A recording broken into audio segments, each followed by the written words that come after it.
Hello students, IIT brain में आपका स्वागत। आज हम फिजिक्स में क्लास 12th के topic potential of the field of a point charge पर डिस्कस करेंगे। हम यहां पर इस डिस्कशन में यह सीखेंगे कि एक पॉइंट चार्ज के कारण जो इलेक्ट्रिक फील्ड डेवलप होता है, उस इलेक्ट्रिक फील्ड में डिफरेंट पॉइंट का पोटेंशियल क्या होता है।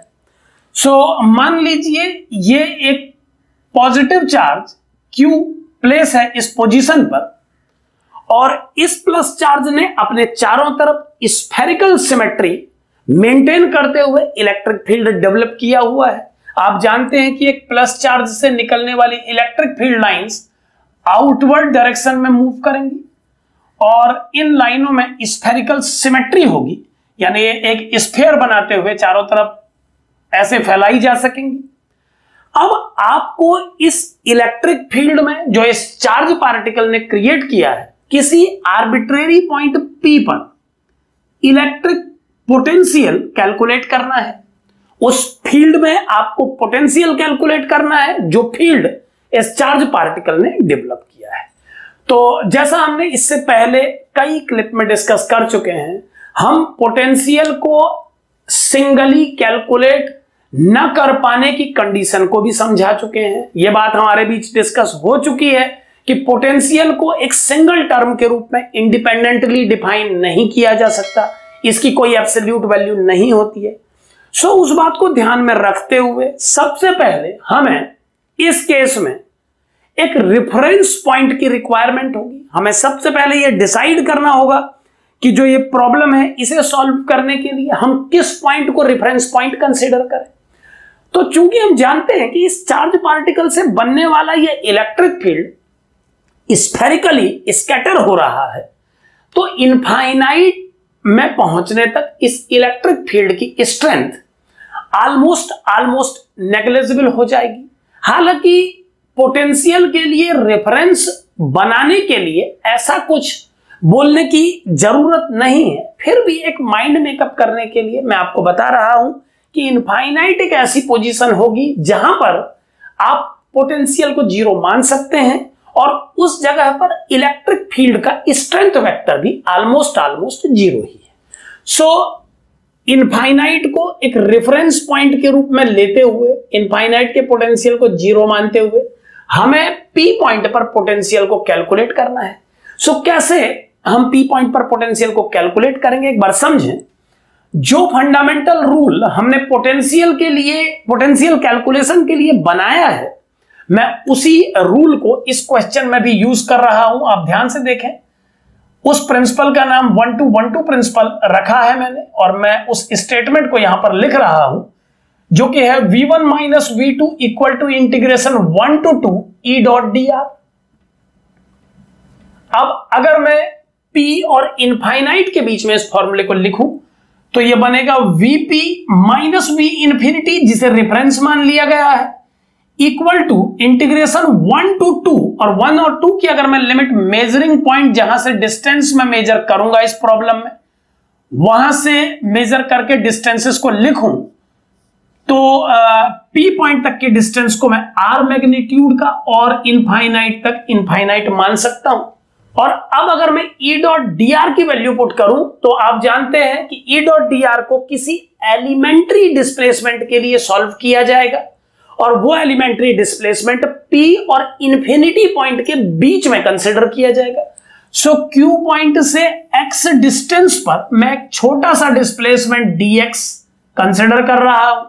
और अब अगर मैं इन वैल्यूज को पुट करूं तो इलेक्ट्रिक फील्ड स्ट्रेंथ वेक्टर को मैं लिख रहा हूं E, जो कि मैग्नीट्यूड होगा Q के द्वारा बनाए गए फील्ड का इस पोजीशन पर, और डायरेक्शन में मैं इसे x कैप कह रहा हूं जो कि इंक्रीजिंग डायरेक्शन है x की, और dr को एक एलिमेंट्री डिस्प्लेसमेंट के लिए हम बोल रहे हैं dx x कैप।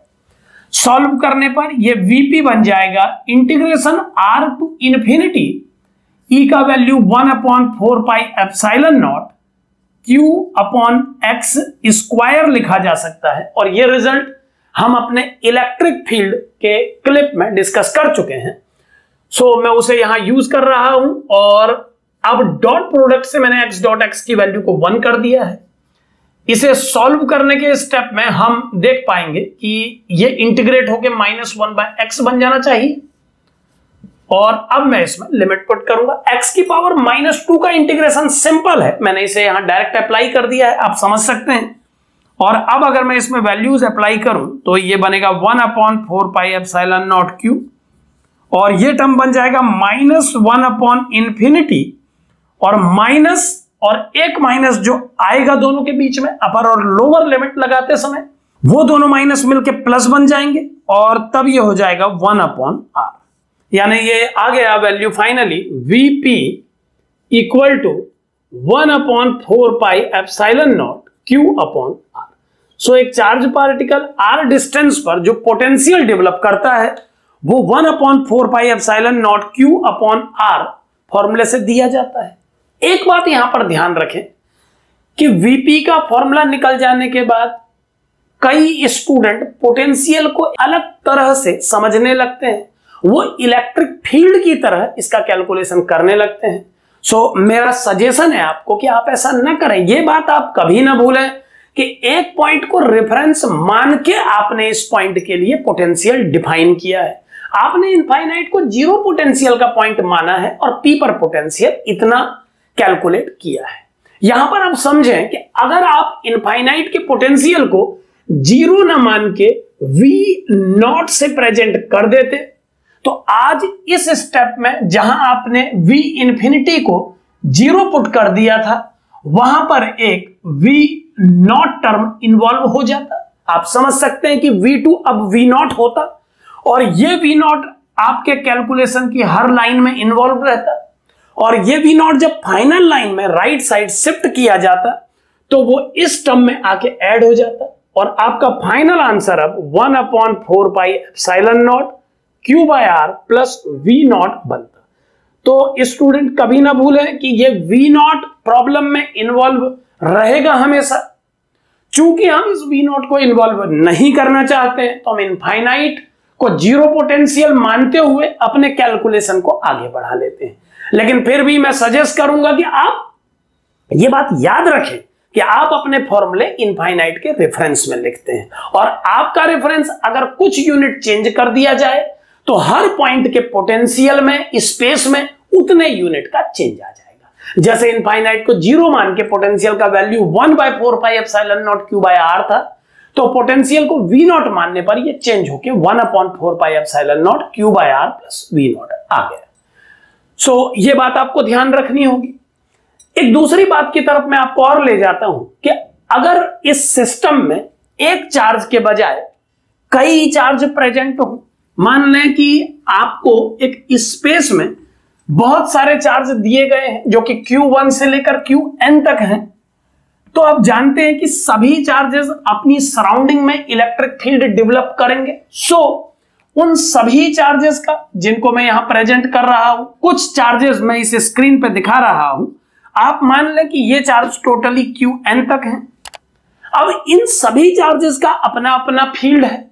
सो अगर इस सिस्टम के कारण आपको P पॉइंट पर इलेक्ट्रिक पोटेंशियल कैलकुलेट करना हो तो सिमिलरली हर इंडिपेंडेंट चार्ज पार्टिकल के लिए इनफाइनाइट से एक रेफरेंस का रोल प्ले करवा के आप इस पॉइंट पर पोटेंशियल की वैल्यू को ऐड कर सकते हैं। यह कैसे होगा आप समझे कि इनफाइनाइट को रेफरेंस मानते हुए पहला चार्ज पार्टिकल अगर इस पॉइंट से r1 डिस्टेंस पर है तो जो पोटेंशियल Q1 इस पॉइंट पर डेवलप करेगा वो होना चाहिए 1/4πε0q1/r1।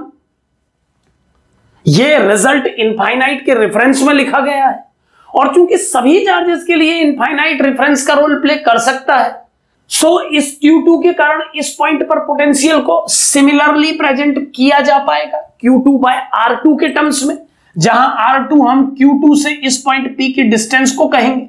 और ऐसा ही कैलकुलेशन आप समझ सकते हैं कि और पॉइंट्स और पार्टिकल्स के लिए भी किया जा सकता है।